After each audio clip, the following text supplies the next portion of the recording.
Joining us right now is Chad Reuter from NFL.com. Does a ton of research on the draft and then analysis. And Chad, I've been really enjoying these series on the rookies from the preseason. How you doing, dude? Doing great. I'm excited. We've got some games going on here. It's a long summer. Dude, who are you telling, man? Obviously, you know, the interest in Washington particularly is about the quarterback, Jayden Daniels. I know from the Miami game this past weekend, you gave him a B+ grade. Tell us what you saw from Jayden that you liked the other night. Well, you know, I think they say his art. They showcase his arm a little bit to show teams that he can throw outside the numbers, and that was very clear. He did that often and pretty well the other night. There's a couple of throws he made in great spots, placed the ball really well. One in particular, Terry McLaurin was able to turn and get upfield pretty quickly outside his man, and if he can make throws like that, it's been pretty fantastic. And you know, he's a rookie. There are things clean up, and they didn't challenge downfield very much. But you know, that's what you do when a guy is first starting out, right? He's efficient with the offense. Just have him make good decisions, and the other stuff will come later. Plus, you don't want to show too much of your offense either. But yeah, I really liked. He's got a command. He played a lot of football in college, and you could tell he's very familiar. With the speed. He's already kind of catching up with the speed of the game, and once some other stuff comes into place, he's gonna be pretty good. When you look at this time of the year, Chad, do you think it's more important for the guy to show, like you said, a command of the offense, or let's throw it down the field and just show what we got? In that situation, sometimes you don't allow him to really show a command if he's going to drop back and just let it fly. Yeah, I agree, and I think depending on. I haven't seen if they're going to plan on playing him next week or not, but they haven't said. Doesn't yeah. seem like it. So hopefully, if they give him a couple opportunities, maybe next week. Obviously, in practice, they're giving him that chance.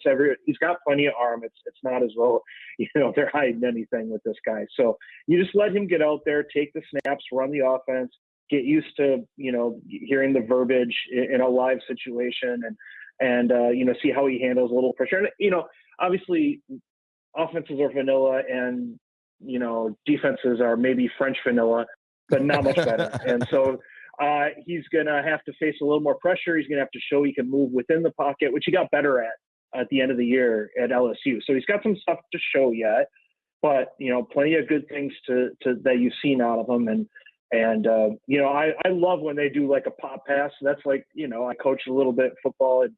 In high school football, and you just love that pop pass over the middle of the tight. You gotta love it. I saw that, and I was so happy to see him get rid of the ball quickly in that situation. And others, he can get the ball out pretty quickly, even though he's got long arms and stuff like that. The release is nice. Again, mostly put the ball on the money, and it was a nice day for him. I agree with you. Talking with Chad Reuter here from NFL.com. You can follow his work at Chad_REUTER. Chad, I got to ask you, how many different ways have people mispronounced your last name? All of them. But, it doesn't really matter. You can, call me Fred for all I care. I just like talking football, and it is what it is. So outside of Jayden, have any of the other Commanders rookies kind of stood out for you? Sinnott or Samerstill? Yeah, I mean, he's been great. Yeah, I wrote up Sinnott in my first, I think on week one.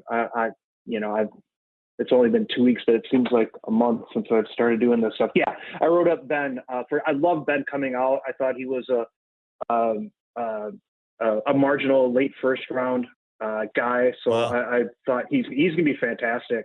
He's going to be a fantastic pro.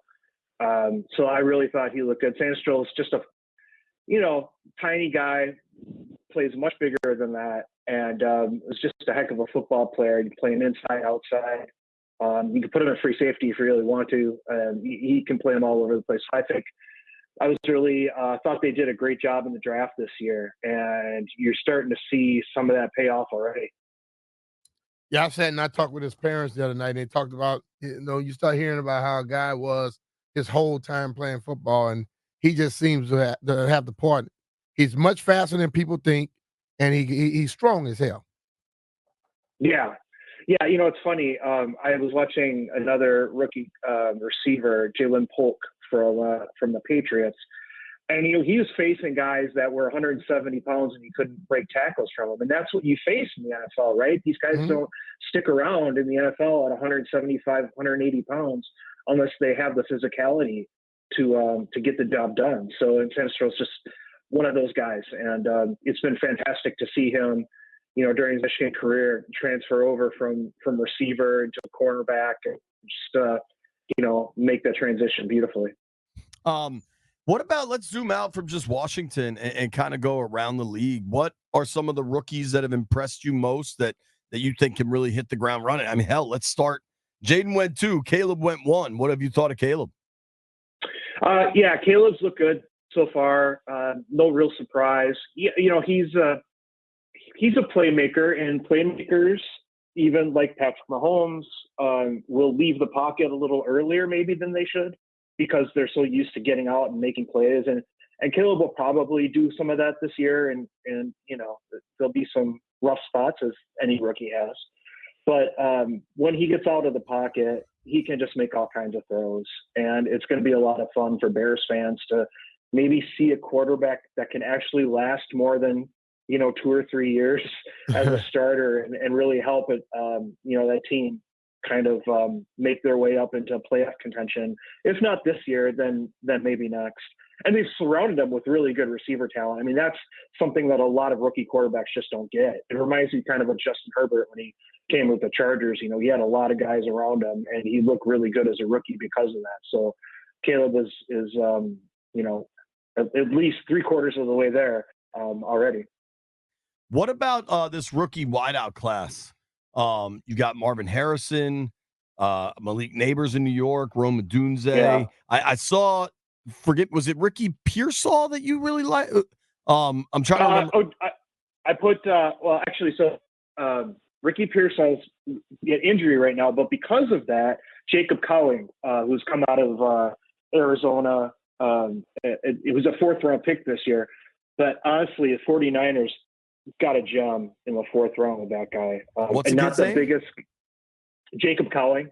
Okay. He's going to be a slot receiver, but he played a lot outside. He was a punt returner for him. He's one of these 4th-round picks that not very many people have heard of. He started his career at UTEP, and of course, you're not going to get a lot of headlines at UTEP. And then he went to Arizona and played really well. A little bit under the radar guy, but with Ayuk maybe gone, Juwan Jennings injured. Jacob Cowing might be a name you get to hear a lot this year because he's really a fantastic player. And Pearsall again also has the injury, so he's in Odunze and Neighbors. I wrote up, and they played very well in the part I saw. I wrote up Brian Thomas in week 1 too. He looks like he can make some plays for him. Xavier Worthy, I think, is going to be a perfect fit in Kansas City. I predicted they would trade up for him like 3 months before the draft because it just made too much sense. So there's a lot of guys in this class that are going to make their names, and guys like Cowing that people don't even know of are going to as well.